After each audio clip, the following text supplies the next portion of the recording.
Bonjour et bienvenue sur l'espace dédié au site mécaniqueuniverselle.net sur lequel j'essaie de démontrer que l'humanité est destinée à atteindre son ultime perfection.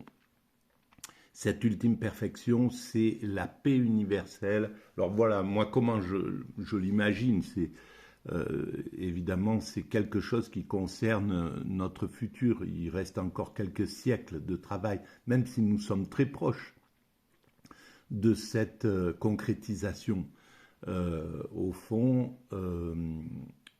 nous avons fait le plus grand chemin d'évolution entre le moment où l'humanité s'est distinguée des autres primates génétiquement et a commencé sa grande aventure progressiste, voilà, à découvrir d'abord, à se répandre sur un peu partout sur cette planète pour s'acclimater à tous les espaces, découvrir tous les espaces. Les hommes sont allés se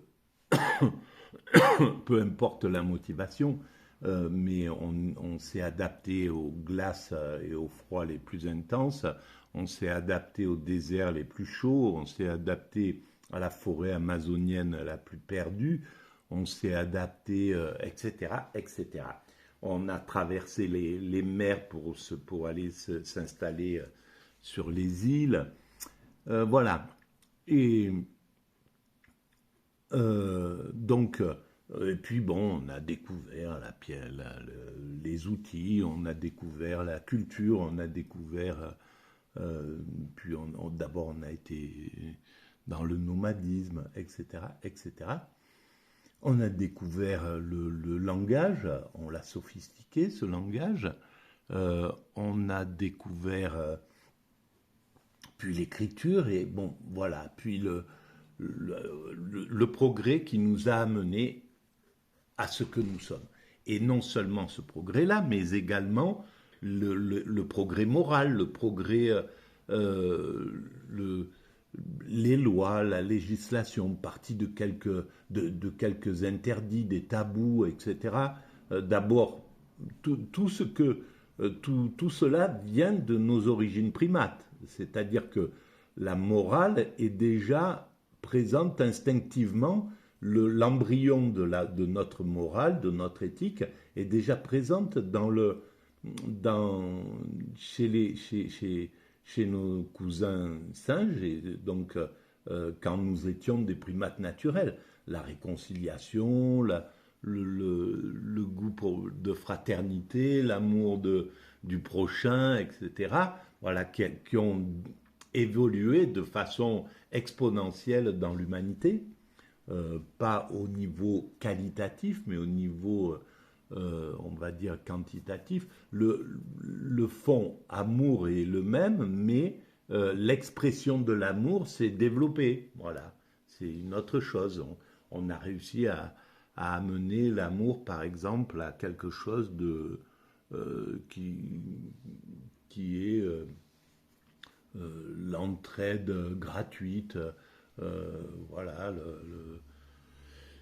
l'altruisme, bon, même si voilà, tout ça, ça existe chez nos cousins primates, et on a sophistiqué aussi le côté un peu négatif, la violence, l'agressivité, le fait qu'ils partent en expédition, et ben c'est devenu nos guerres, quoi, voilà. Donc il y a un petit peu, on a fait évoluer tout ça.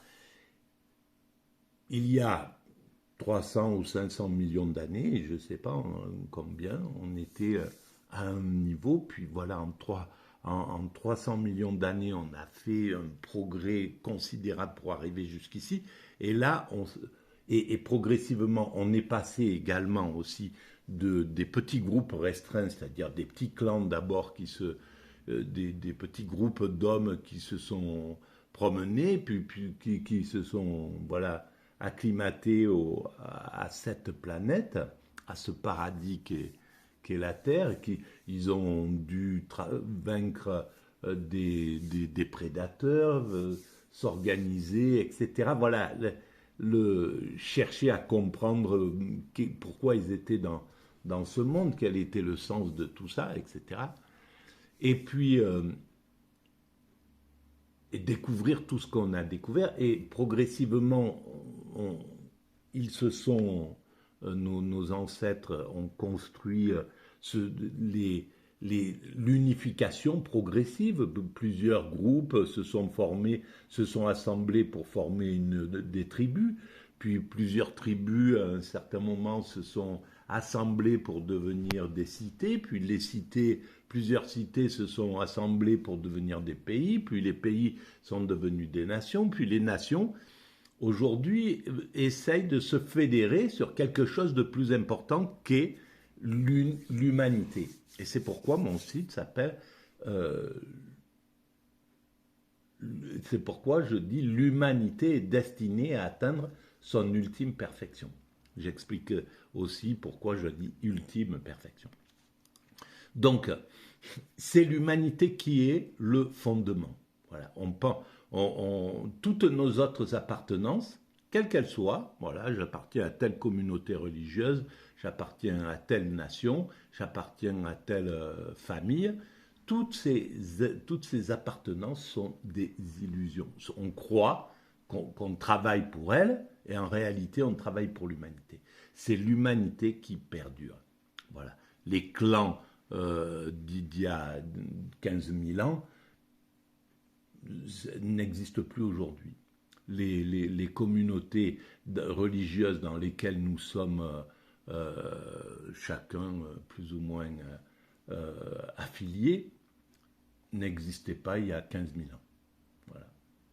Les premières grandes religions, hindouisme, judaïsme, c'est il y a 6 000 ans, quelque chose comme ça. Bon, voilà, il y a 7, 8, 10 000 ans, on était sous une autre forme. Et quand on aura atteint l'ultime perfection, tout cela sera fondu, même si on continuera peut-être folkloriquement à vivre à l'intérieur à penser que nous sommes dans une communauté.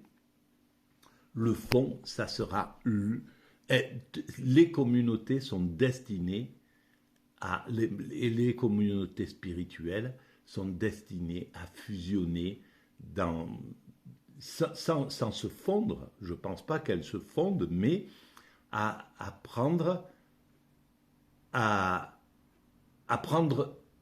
de leur religion, de ces religions, le plus haut degré, le spirituel absolu.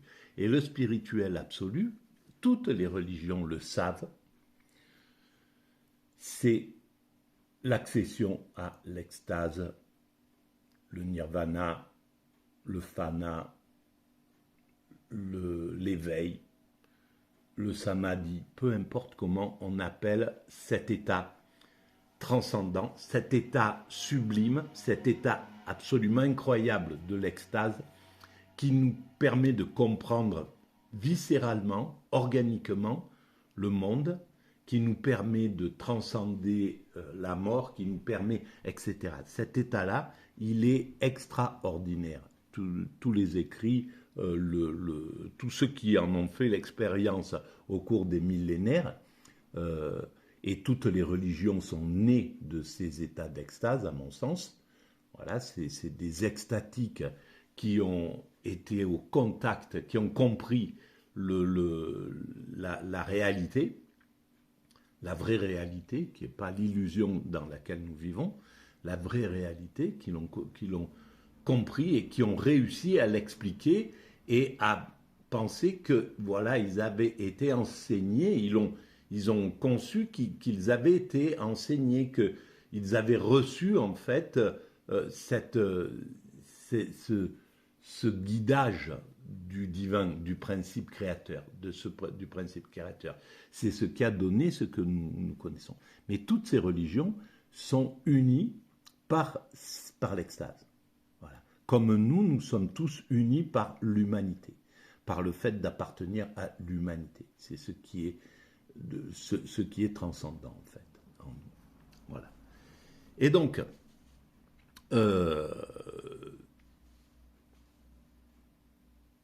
ça, c'est notre c'est notre évolution. Alors, j'avais commencé j'utilise tout ce qui passe pour prouver, pour démontrer, pour affirmer cette théorie. Souvent à travers des livres que je chine et qui me tombent comme par hasard, mais il faut bien dire comme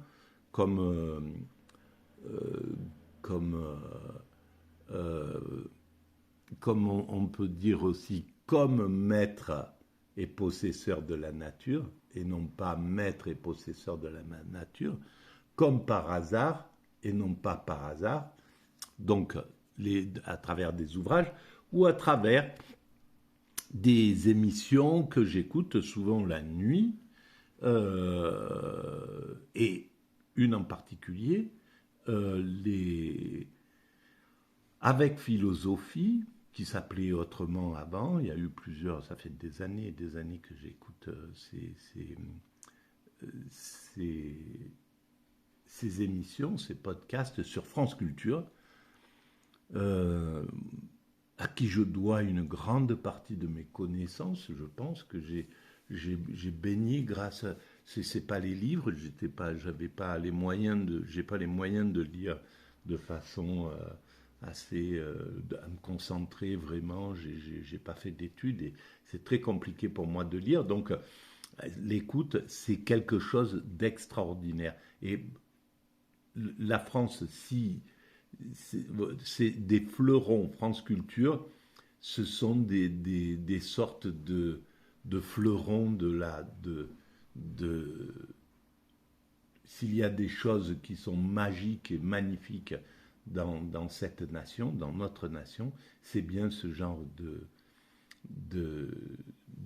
radio qui permet de se cultiver, qui met à la portée de tout le monde, de ceux qui n'ont pas eu d'éducation, des choses extraordinaires. Et là, voilà, en philosophie, les dernières choses que j'ai lues, c'était de la propriété. Il y a 4 épisodes, et le 4e épisode, j'ai commencé à faire une vidéo l'autre fois, ça sera la seconde, le socialisme utopique du 19e siècle. Parce que c'est dans l'idée que nous allons vers notre unification, nous allons, à mon sens, aussi, dans quelques siècles, quand nous aurons atteint cet état de perfection, nous aurons construit correctement, parfaitement le monde. Il sera juste à entretenir et il ne sera pas construit de façon avec l'obsolescence programmée. On en aura fini du commerce, on en aura fini du fait qu'il faut détruire, reconstruire, etc., parce que ça fait travailler l'humanité. Voilà. On aura fini avec le travail. Le travail, ça sera juste pour entretenir l'humanité, pour qu'elle fonctionne. On aura construit du durable absolu, du durable total, de ce durable et de l'écologique total. On ne tirera plus notre énergie des énergies fossiles de la planète. On ne gaspillera plus l'eau, plus la nourriture, plus rien du tout. Ça sera quelque chose, on aura atteint quelque chose d'incroyable. Et c'est pas pour rien qu'on travaille à tout ça. Tout montre qu'on est en train de travailler à ce genre de choses, en fait. Là,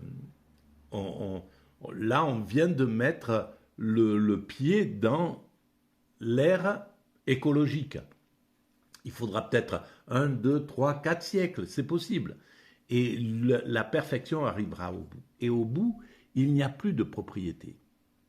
Donc, ils avaient raison, ceux qui pensaient que la propriété était vouée à disparaître. Sauf qu'ils voulaient la faire disparaître et c'était quelque chose qui n'était pas réalisable. L'homme ne pouvait pas... l'homme avait besoin de cette propriété. Aujourd'hui, on a besoin de cette propriété, on y est attaché. Ça fait partie un peu de l'évolution. C'est un des moteurs de l'évolution. je veux acquérir ça, c'est un sentiment de protection. Avoir sa propriété, c'est juste des questions de sécurité, en somme. Et ceux qui accumulent et qui transmettent pour leurs enfants, c'est pour sécuriser, c'est pour se sécuriser en réalité. Et à un certain moment, on aura dépassé ça. Tout sera bien commun. Ça appartiendra à l'humanité. Voilà. Pour ça, il faut avoir atteint le degré où l'homme n'est plus un loup pour l'homme, où l'homme n'est plus du tout un danger pour l'homme, où plus aucun homme ne représente un danger pour autrui. Tout ça, voilà, il y a tout un mécanisme d'évolution qui doit se faire encore, qui doit se continuer pour atteindre cet état de perfection. Et donc, on va écouter